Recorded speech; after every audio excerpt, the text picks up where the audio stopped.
नमस्कार, मी करणसिंह पवार. आपण पाहता एलएस मराठी. बुलेटिनच्या सुरुवातीला घेऊयात वेगवान बातम्यांचा आढावा.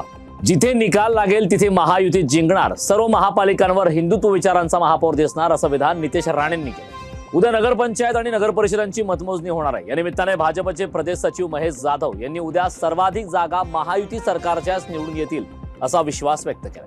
ज्येष्ठ काँग्रेस नेते आणि राज्याचे दिवंगत माजी मुख्यमंत्री वसंतराव पाटील यांच्या पत्नी शालिनीताई पाटील यांचं दुःखद निधन झालंय. वयाच्या 94व्या वर्षी शालिनीताई पाटील यांनी अखेरचा श्वास घेतलाय. गेल्या काही महिन्यांपासून त्या आजारी होत्या. त्या माहीममध्ये राहत होत्या.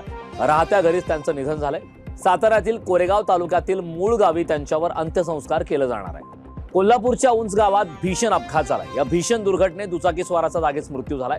रमेश राठोड असं मृत व्यक्तीचं नाव आहे. अपघाताचा सीसीटीव्ही फुटेज समोर आला. सांगलीच्या आटपाडीमध्ये ट्रान्सफॉर्मरची वाहतूक करणाऱ्या ट्रकचा अपघात झालाय. चालकाचं ट्रकवरील नियंत्रण सुटल्याने ट्रक रस्त्यावर उलटला. अपघातामुळे मार्गावर काही काळ वाहतूक कोंडी झाल्याचं पाहायला मिळालं. नागपूरमध्ये हॅनिट्रॅपद्वारे खंडणी उकळणाऱ्या एका मोठ्या टोळीचा पर्दाफाश करण्यात आलाय. गुन्हे शाखा आणि घरफोडी विरोधी पथकाने कारवाई करत 7 पुरुष आणि 4 महिलांसह एकूण 11 आरोपींना अटक केली. सांगलीच्या तासगावमधील कौलगे येथील उपसरपंचाने आत्महत्या केली. कर्ज वसुलीच्या तगाद्यामुळे उपसरपंच महादेव अवताडे यांनी विषारी औषध प्राशन करून आपलं आयुष्य संपवलं.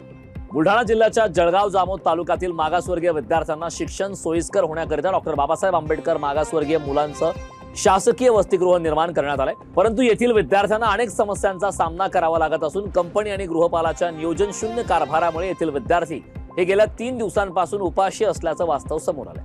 सांगलीच्या वाळवा तालुक्यातील ताकारी येथे ब्रेकरच्या साह्याने सराफ पेढी फोडून झालेल्या चोरीचा छडा लावण्यात आलाय. तर सांगली गुन्हे शाखेलाही यश आलंय. या प्रकरणी 4घांना अटक करण्यात आली असून त्यांच्याकडून 10,41,000 रुपयांचा मुद्देमाल जप्त करण्यात आलाय. राज्यातील जुनी पेन्शन योजना लागू करण्याच्या मागणीसाठी नागपुरात शिक्षक आणि शिक्षिकेतर कर्मचाऱ्यांनी लक्षवेधी आंदोलन केलंय. सेवानिवृत्त तसेच मयत कर्मचाऱ्यांच्या वारसांना सेवानिवृत्तीनंतरचे सर्व लाभ तात्काळ देण्यात यावेत अशी प्रमुख मागणी आंदोलकांनी केली. वेगवान बातम्यांचा आढावा घेतल्यानंतर या बुलेटिनमध्ये वेळ झालेली आहे. इथेच थांबण्याची. पाहत राहा एलएस मराठी.